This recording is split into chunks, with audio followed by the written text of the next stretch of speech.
Hello and welcome to the program. Rich and Laurie are originally from Chicago and the surrounding suburbs. They relocated to South Florida in 2010, and they have been active in the area, enjoying a climate that allows for more pleasurable year-round recreation and activities. Let's see and/or hear what Rich and Laurie in South Florida have to share with us about where to go and what to do.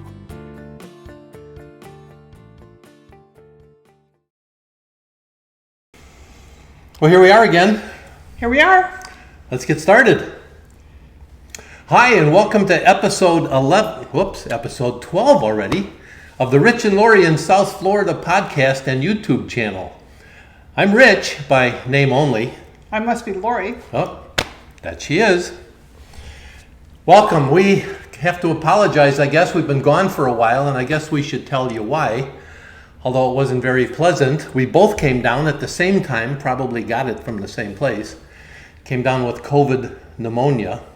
Laurie's episode wasn't quite as severe as mine. I spent 20 days in the hospital on oxygen. I thought that was an Airbnb you were at. After about 2 weeks, it seemed like an Airbnb. I couldn't get out of there.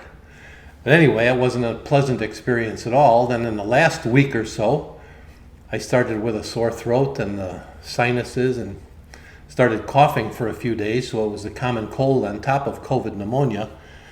Laurie was home all the time while I was in the hospital. She was a great nurse when I got home. Thank you very much. But we're on the mend. We feel a lot better, and we put together episode 12 for you. And believe it or not, we've already got episode 13 written. We just have to shoot a couple of more videos and some pictures. But let's talk about episode 12 and the incredible subject of shrimp. Shrimp, yeah, seafood, shrimp, like the shrimp we eat. Incredible. That's right. We went to this place called the Ostego Bay Foundation Marine Center, and it's in Fisherman's Wharf down near Fort Myers Beach.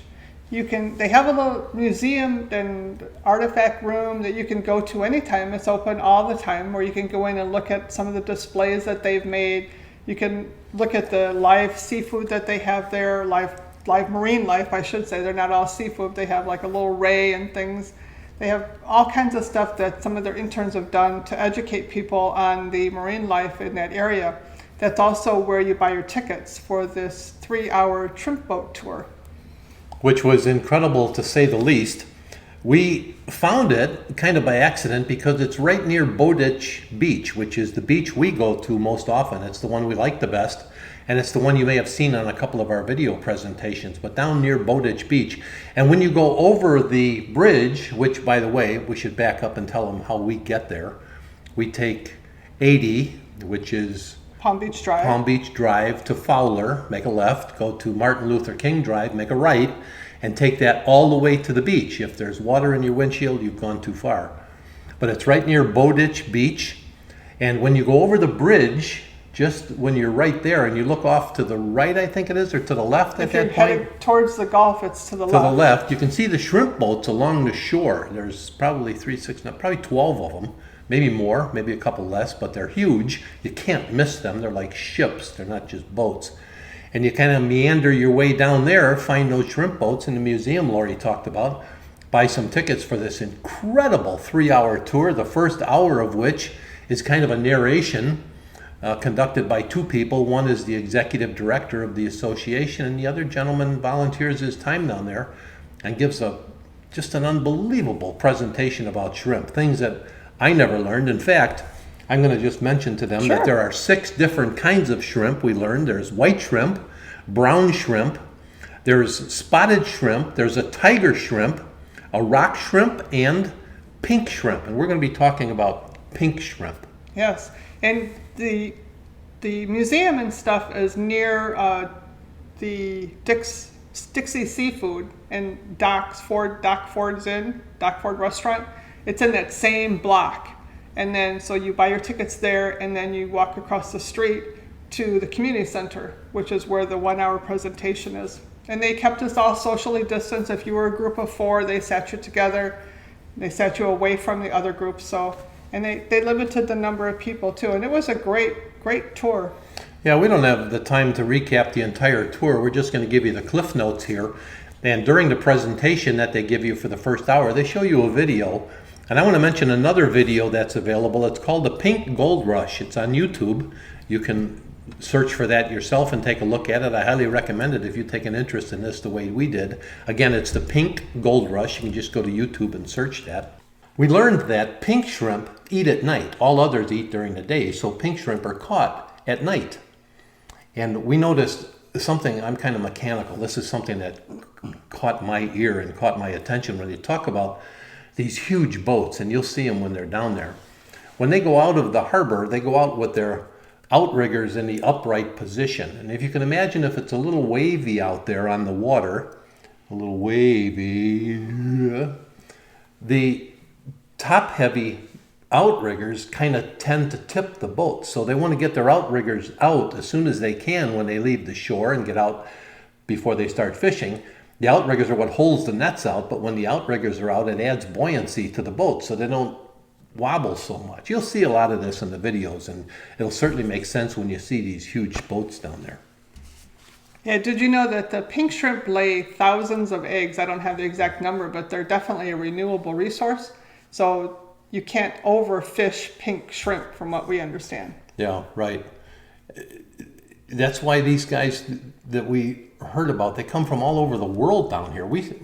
Didn't we see a boat from Guyana? Yeah, 3 boats were going back to Guyana, and I think they were just sold or something, but apparently people just travel to where the shrimp are. Somebody might leave here in South Florida and then decide, oh, there's more shrimp running in Texas. Yeah, and what did they say about provisions? They put provisions on those boats for how long? Yeah, for up to 3 months, depending on the size of the boat. And each boat takes about 75 gallons of fuel and about $2,000 of groceries. Plus they have to have permits and licenses and all those kinds of things. 75 gallons. More than 7,500 gallons. 7,500 gallons, That's yes. better. And they have a huge hold, so they can fill that hold with shrimp. And if they fill that hold during the 3 months that they're out there, other boats come out and they unload the shrimp from the boats. They bring them back to the shore. We don't want to. They're immediately frozen too. We don't want people to think that they're thawed, but I guess they're dipped in sometimes they're dipped in some kind of salt brine that takes them to a really cold temperature, and then they're put in the bottom of the boat or in containers in the bottom of the boat to be stored until they're ready to be offloaded. Yeah, I don't want to steal the thunder of the presentation that you're going to see, but they come in off the water. These boats come in off the water, and the shrimp are taken from the boats and processed instantly, almost immediately. Yeah, you get to see where they're processed at. We get to see? That brings me to this point. We came back from this tour, and I should tell you that for more than 30 years, I've been buying shrimp from grocery stores, just like everybody does, from BJ's, from Sam's Club, most recently from Publix. And if you look on the bag that you buy these shrimp in, these frozen shrimp, you can tell where they're from. And we saw in the presentation that shrimp are grown in India, and over the top of the shrimp, they build chicken coops. Now, put 2 and 2 together for the reasoning behind that. Plus the fact that the shrimp that we saw in the movies that we mentioned, and I'll mention these again in a couple of minutes, the shrimp were actually swimming in mud. And if you can imagine these shrimp trying to survive in this mud with chicken coops above them, Laurie and I came home that very day, and we threw 2 bags of frozen shrimp away that we had in the freezer, because we bought shrimp from down here at the coast, which you will probably do too, and we replaced them with these shrimp, from which you may have seen my video on Facebook and my pictures of the shrimp scampi we made with these shrimp. Good. They were unbelievable. So if you take one of the frozen shrimp that I've been used to eating for 30 years and put it next to one of these shrimp from down at the coast and taste them both, you'll never eat another one of these bagged shrimps again. So we'll be shopping down at the coast for shrimp from now on. Yeah, and I learned that you can thaw and refreeze shrimp several times if it's fresh to begin with, then it won't lose its flavor. So if you thaw out too much shrimp, you don't have to cook too much. You can throw it back in the freezer. Yeah, right. One more thing about the shrimp from India or from anywhere else other than the United States. Over 90% of them are imported. Over 90% of the shrimp that we get in this country, in the United States, are imported. And 1/10 of 1% of those imported shrimp are inspected. 1/10 of 1% of over 90% of the shrimp that come into this country are ever inspected. So you just don't know what you're eating. Right, so you're saying 90% of the shrimp consumed in the United States is imported. Right. Yeah. And 1/10 of 1% of those 90% Wow. are inspected. That's amazing. That's unbelievable. Another Yes. reason why we threw them away. Yeah, they take you, so you buy your tickets at the store, and then you go across the street to the community center and you watch this 1 hour presentation. Then you get back in your car and you drive just a short distance over to the San Carlos commercial fishing area, which is just less than a mile. You could actually walk if you wanted. It's so close. But they'll tell you how to get there, and that's where you go to the commercial fishing docks and where the seafood stores are and where the rest of the tour starts. Yeah, the seafood stores are where you can buy all of these fresh shrimp, all different sizes, different prices, very comparable. In fact, either the same price or even less than the cost of the shrimp in the stores up here. I thought it was pretty inexpensive. Yeah. Very inexpensive for what you get by comparison. I should mention, again, I'm kind of mechanical and I watched for a lot of these things. One of the last parts of the tour, they take you to the net place where the nets are. A net. You know a net? No, anyway. The size of the holes in the nets determine the size of the shrimp they're catching. So depending on what they're catching, they can change the nets to either make the squares larger or smaller. And in those nets, they're made with a device called TED. They're inspected to make sure. TED is an acronym for Turtle Excluded Device, which means that as they're trolling for these shrimp and the shrimp are being caught up in these nets, there's an area where sea turtles can escape, because should they pick up a sea turtle, it gets caught in the net, but the net has to have a way for that turtle to escape, and they do. And in the videos that I mentioned, in fact, there's a couple of them. One is called The Pink Gold Rush. That's on YouTube. You can look that up. And Dr. Oz, if you know Dr. Oz, he did a whole program on what should we think about shrimp. That's the name of it. What should we think about shrimp? And The Pink Gold Rush on YouTube. Watch those two videos, and it's an incredible education about these shrimp. Yeah, the tour is only $20 for adults and $10 for kids, and I believe under 6 years old they don't charge. And it was well worth it. The next stop we went to was the Welding Shop. Yeah, that was interesting. They have their own welding shop where they, as I mentioned, those outriggers before, if anything breaks or they need anything fixed, they have all of their own. It's kind of self-contained. It's like a little city down there. Everything they need, they have. They don't have to rely on the outside. And then we went to the West Marine of the shrimp boat industry. Yeah, right. If you're a boater, you know what West Marine is. Well, wait till you see their West Marine. I don't think we'll tell them too much about it, but you should get there. We found of interest in West Marine. If you ever need line or hemp, sometimes it's called, or rope to the non-boater, they have. Is it the same as marijuana hemp? Line down. Yeah, same hemp. No, it's not the same hemp. You can't smoke that 2-inch rope. Anyway, they have rope or line as big as 2 inches in diameter. So if you ever need any, you can buy it by the pound down there. Not by the foot. Most boaters buy it by the foot. Here they sell it by the pound. Yeah, it was an interesting place. It was chock full of stuff that you would need to repair a large size boat. It would have been nice if we could go on the boats, but I understand that insurance purposes, they won't let you go on the boat. And there's got to be lots of trip hazards with all of those ropes and yeah, the lines on the pier. and- But you do get to go down on the pier, and you can touch the shrimp boats. You just can't board them. Can't get on them for the reason Laurie mentioned, insurance liabilities, Yeah. and that makes perfect sense. Yep. Then we saw where they recycle their own oil, and they do all kinds of precautions to make sure that they have no spills, and it's contained if they were. And actually, they have they told us about the spill response network that's been set up too.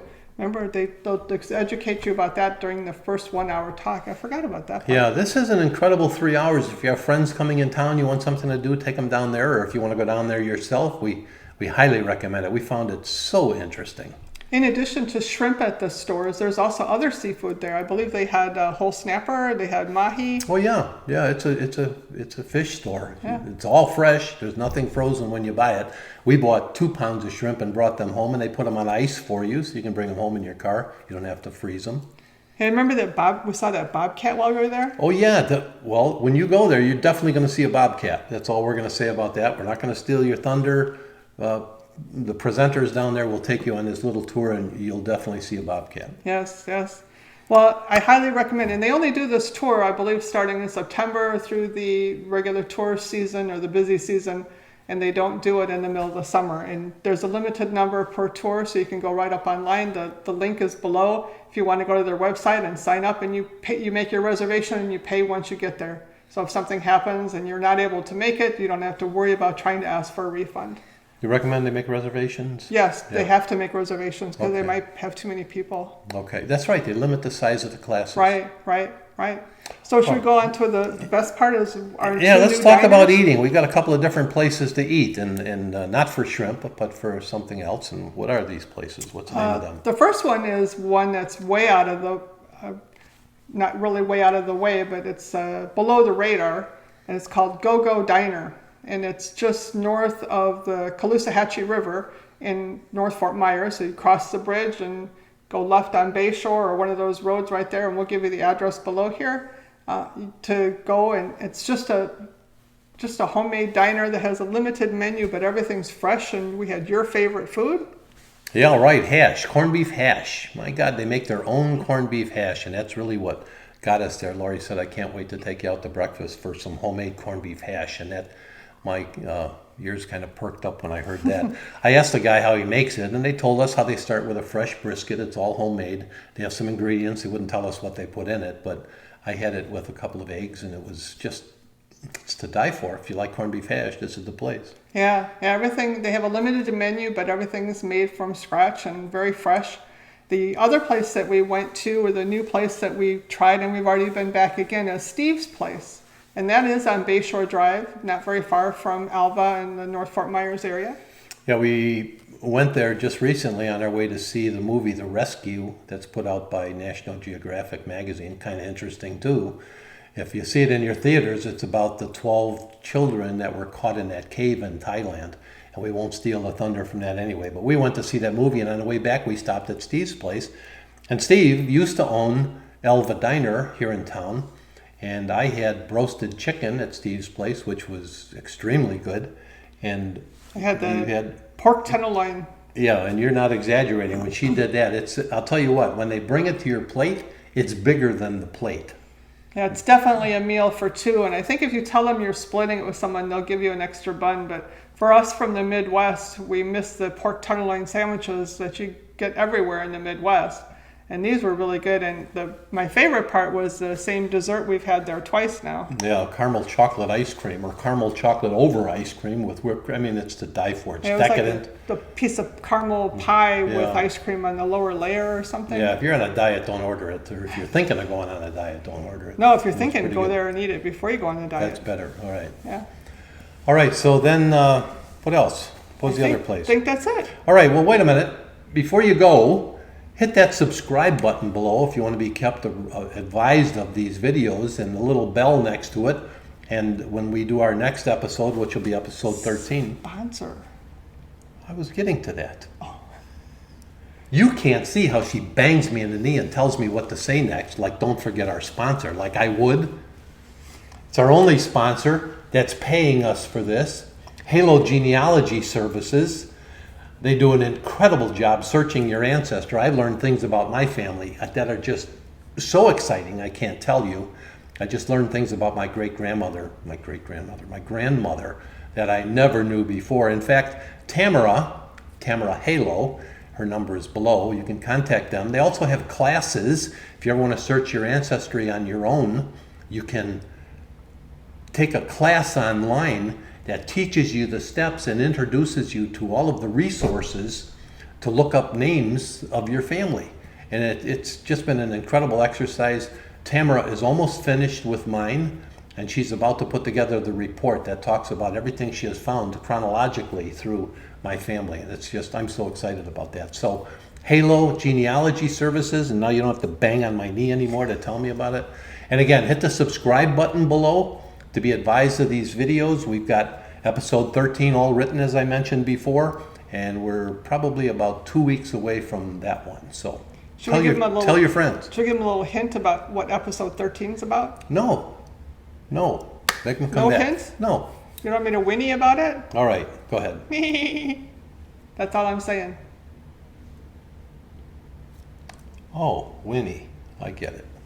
All right, that's all. We done? We're done. All right. That's a wrap. It's a wrap. See you for episode 13. Thank you for watching and/or listening to Rich and Laurie in South Florida. We hope you have enjoyed the program and that you will come back for the next episode to learn more about where to go and what to do when your travels bring you to tropical South Florida. If you would like to sponsor this program and get special attention on your place of business, you can contact Rich and Laurie in South Florida at 630-642-6500. That's 630-642-6500.